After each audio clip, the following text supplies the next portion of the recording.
Hey good people, what's up? It's your boy Honest Blade back with another video. I've been wanting to do this video for a minute. As you can tell from the title, this will be about King of Fighters 15 and how I feel about Season 1 as a whole. Now before we get this video started, please make sure you comment, like if you enjoyed the video course, subscribe if you want to see more of my awesome content and you want to hear me more talk about random things, forbidden video games, LGBTQ things, etc, etc. But anyways, let's get this video started. First and foremost, I want to say this. I think King of Fighters 15 is a beautiful game. I love the overall roster. I think SK did a pretty fair job. I don't want to take away the negative I'm going to say from all the positive the game has done. The game has a great online from what I heard. I know matchmaking got fixed recently. I know that was an issue early on. People had legitimate complaints about matchmaking. But I believe SK did fix the problem since then. If they did not, correct me in the comments. But I do believe SK has fixed the problem since. But overall, I think King of Fighters 15 is shaping to be a nice game. Yes, there's a balancing with the whole Cooler, Krona, and Bone Janae. But since I don't play the game competitive level, yes, it's annoying to see those characters used a lot in tournaments. But it's always going to be a top tier fighting game. But this is not what this video is really about. I want to talk about how my overall feelings on Season 1 DLC fighters and what I hope SK does with Season 2 and onward. Now, this is my personal opinion. If you disagree, that's fine. Please don't get disrespectful because I can come at you crazy as well. Just leave a thumbs down or just give me your opinion and I'll be happy to converse with you as much as possible. Anyways, I'm getting to the first DLC team, Team Garou, which was Rockhauer, Gato, and Bone Janae. I must say, on a personal level, this team is a 9 out of 10. The only reason it's not 10 out of 10 is because even though I'm happy that Rock is finally part of canonical KOF, I love Gato and I love Bone Janae. I really want to play Bone Janae on that team. But Gato is fun. I'm glad Rock is like high tier. I'm glad this is the first time Rock is legitimately a solid character that people do use in tournaments. Yes, there's Krona and Bone Janae cooler effect. But Rock is seen in tournaments, which is something he was not being seen in King of Fighters 14. And my only thing, I wish God when he won, showed up his back muscles with his little scar. But that's more me being a gay guy. Like to see hot, muscular men where I look like they're on steroids. But overall, Team Garou, I like the presentation. I like the story that SK did for them. I like the team ending. I really hope Gato and Hataru situation gets concluded in the near future, but you never know. Gato starts to confront his father, who he despises. I really hope that little hint between Terry, Rock, and Bone Janae being teamed up in the next KOF tournament is canonical. The SK doesn't enjoy that there for funsies, but they have no intention of following up with it. I think Terry, Bone Janae, and Rockhauer will be a dope-ass team for the next King and KOF game. I'm not sure about the next Shunei Saga. Is it going to be a new game or a dream match? Preferably a dream match because, like I said, I'm not that invested in the Shunei Saga as a whole. I think it's trash. But I definitely hope SK does follow through with Terry, Bone Janae, and Rock being a team. Now, next team, Team Southtown. I know y'all like Geese Howard. I don't care for Geese. I'm going to keep it 100% with y'all. I don't give two fucks about Geese Howard. Billy Khan is sexy as fuck, but he's worn a suit. So you don't get to see his sexy ass abs. And I don't really care for Billy Khan's playstyle. I like him more for visual expectation, especially when he looked at Maximum Impact 2 and King of Fighters 2003. But when Billy ain't showing the abs, I don't care. Yamazaki, that's my dude right there. Yamazaki is always fun to play. I'm not the best Yamazaki player, but he's such a animated character. I love the personality. I love his new updated climax. Yamazaki is the only reason I even bothered to purchase Team Southtown. Because honestly, Team Southtown I didn't give two fucks about. If I had to grade them, they're a grade 6.5. They're not terrible, but I don't care outside of Yamazaki. Next team. This team right here is getting a 2. I'm sorry, I don't give a fuck. Be mad. Team Awaken Orochi was a waste of my money. I literally got them because the completions in me say, no, Onyx, you're going to have Team Garou, Team Southtown, and Team Samurai, but you're not going to get Team Awaken Orochi. Just spend the money. I'm like, fuck. I bought it. I'm like, okay, but I hate this team. They could have been free DLC like Wugo. I better have paid for Wugo. than having to pay for Team Awakening Orochi. They could have been free DLC or unlockables in story mode. I'm sorry. I don't care much for Orochi Yashiro. Regular Shermie shits on Orochi Shermie, and I hate Chris. I love you, Chris Lotus. I love you very much, my friend. But I do not care for Chris, and I do not care for his Orochi form. Don't give a shit. So Awakening Orochi, I'm not interested in them. I do like Orochi Yashiro Climax. I do like Orochi Shermie's Climax. But overall, the team is ass. That was a waste of money, but the completions in me told me just to go get them. I regret spending that $15. I'd rather have spent that $15 on someone's OnlyFans or bought me something off Gumroad. But that's neither here or there. It's done is done. Last team. On a personal level, this is kind of cheating, but this is my review. On a personal level, the team's a 9. But on a gameplay level, they're like a 7.5. Dolly and Nakaru are very fun. I'm okay with Hamaru. I like Hamaru's visuals, but I wanted more from Hamaru, so I'm a little underwhelmed with him. But Dolly, yes!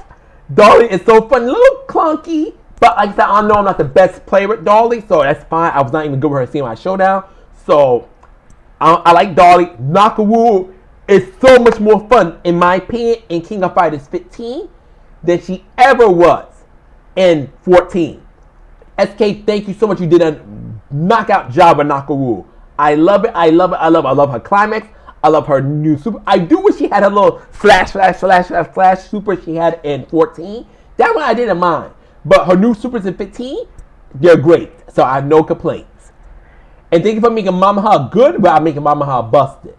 So yeah, and I love their team ending. I think they were my favorite of the DLC ending. A lot of people didn't like that whole thing. But yes, Mizuki was way out of character for that ending. They really butchered Mizuki's character. I can say that honestly. Was it funny that I enjoyed it? Fuck yes. But I can be realistic. They butchered Mizuki's character. That's not how Mizuki should act at all. She should have been hell-bent on killing them or doing something destructive. She just once Nakaru, Hamaru, they're like, okay, Mizuki, we dealt with the problem.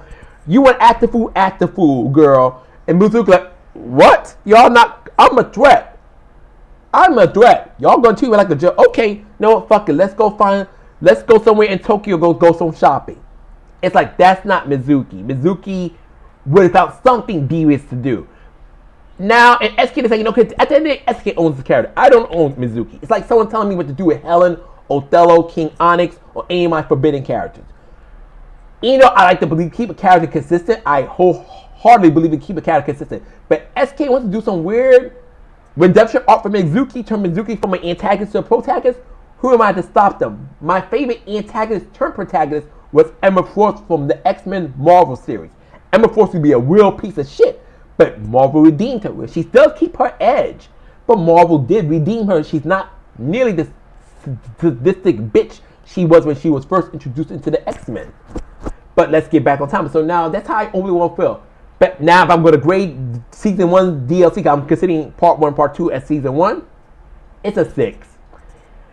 It was not great. It was a dog shit, but it wasn't good. I was very underwhelmed with the season pass. And not because of the leaks. You could give me a good leak, and I'm like, Street Fighter 6 was able to leak the majority of the base roster. And I think Capcom, shouts to Capcom, they did the damn thing. Capcom gave us a really unique roster, and I love they took risks. Yes, the World Warriors thing is something I would like to tackle on another video. But outside the World Warriors thing, which I would defend, it's fucked up, but I do defend it. Capcom's being smart by keeping the nostalgic characters there. But of course, bringing in newcomers, something which SK has done. SK, to me, played it too safe with 15's roster. That's part of the reason I don't like the game. The roster is very generic. Sorry, not sorry. It's a very generic roster. Is it the worst roster in King of Fighters? No. King of Fighters 12 exists for a reason. But it made me laugh. But outside of that, it's not a great roster. It's just okay. It really is an okay roster. 15 currently, it's an okay. Now with the DLC, it has put some color to it, but not that much. It's still more black and white than any color. It needs a lot more color to be a great roster, in my opinion. But yeah. Bison, go outside. You want to go outside. You're just going to come back in anyways. So now, overall, the Season 1 of King of Fighters 15 was not that great. It's kind of boring. But, I'm hoping season 2 really brings it. We know we're getting Shingo, who I'm super excited about. SK, please make sure Shingo uses his blue flame as his climax. I don't care the rest of his moves doesn't include them, but make sure Shingo's blue flames in his climax. Kim, I'm sorry. Kim can have a hung dick. And Kim you can see his bulge moving and everything. I just don't care about Kim. I do hope he interested Luong for a funny little comment, for a funny little intro, but I don't care for Kim. I'm sorry, there's nothing in the world that's gonna make me care for Kim. Just never that character I give two fucks about. I care about Mei Lee. I care about Kay Lim. I care about Kim's sons. I care about his apprentice in Boiki 1, but I don't care for Kim. Kim is the character I'm like whatever.